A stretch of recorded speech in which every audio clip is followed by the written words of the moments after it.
Thank you for clicking on the video. I am Marcus, the 40-bit father, and you know I had to do it.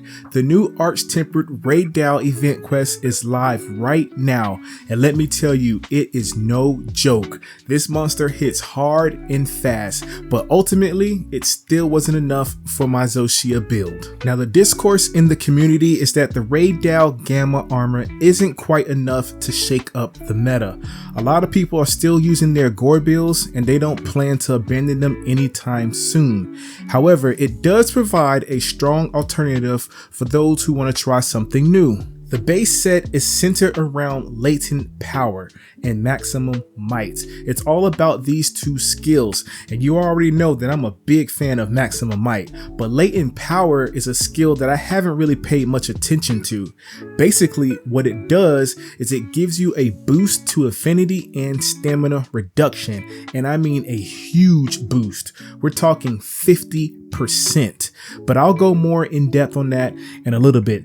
The base set also has stun resistance, stamina surge, which pairs very well with Maximum Might, evade extender, and 1 point in weakness exploit. The set bonuses include Thunderous Roar 1 and 2 and Guts, which is another returning skill from monsterhunterwilds. Again, more on those in a little bit.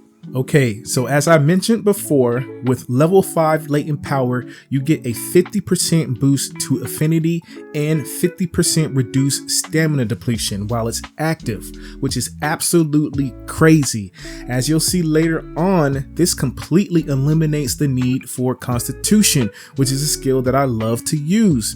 And how it works is that it activates automatically after 2 minutes or if you take enough damage.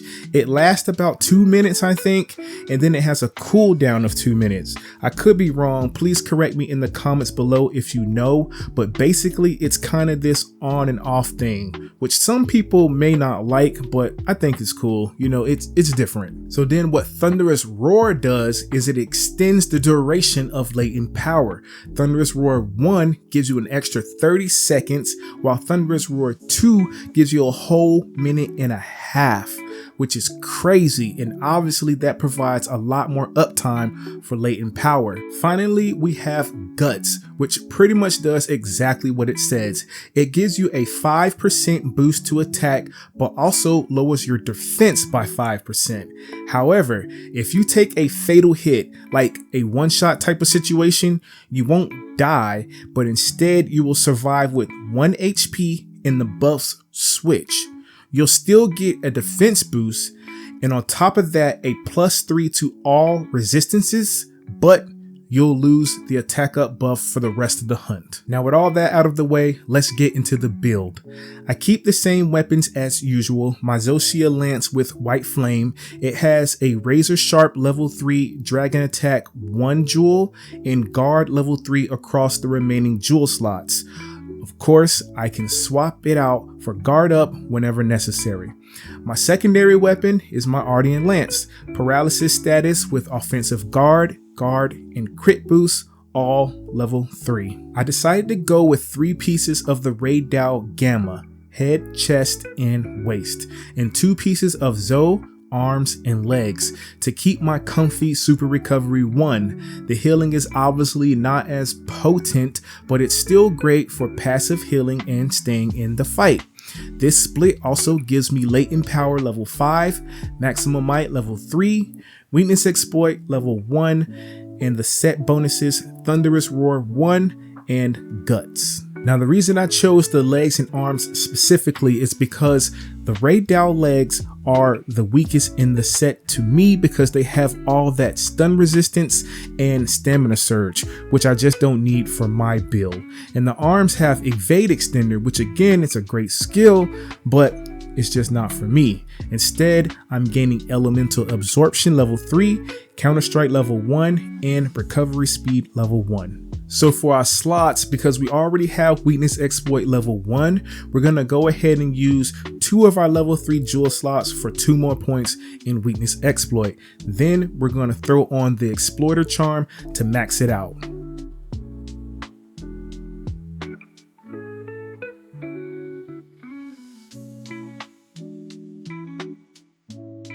Next, for the remaining level 3 and level 2 slots, we're going to max out Counter Strike.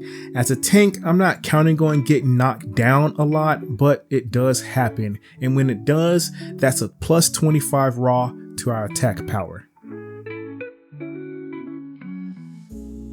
Last, we have to go recovery up once again to boost our super recovery.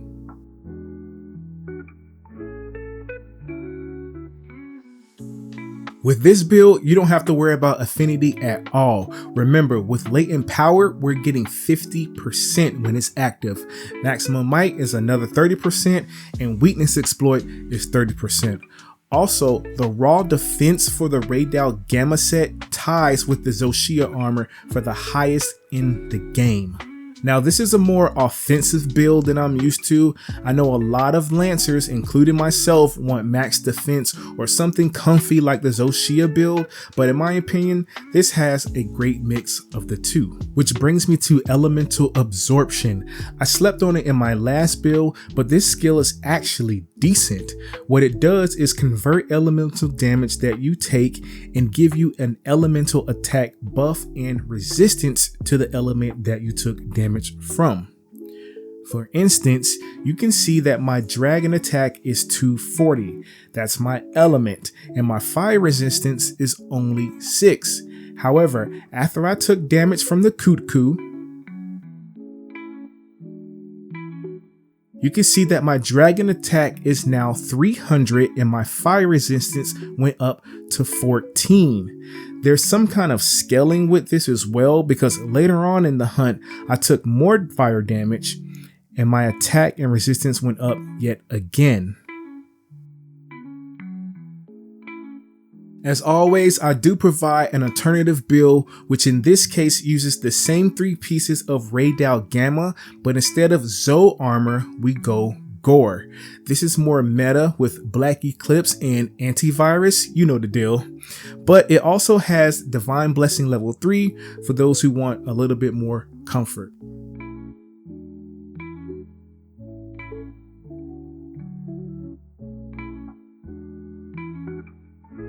As a bonus for those who stuck around this far, I'm gonna briefly share my Festival Accord builds.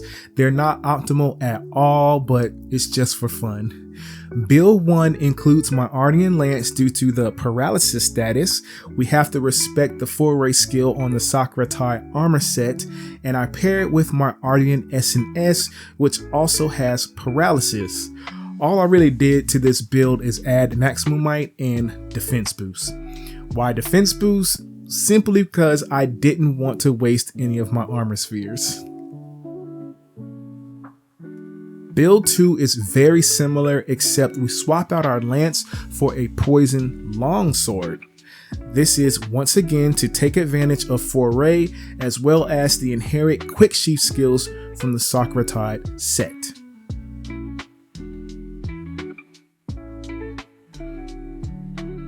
But that's gonna do it for the video. If you made it this far, thank you so much for your time. Please leave a like, comment, and subscribe. But for now, I gotta go feed the kids.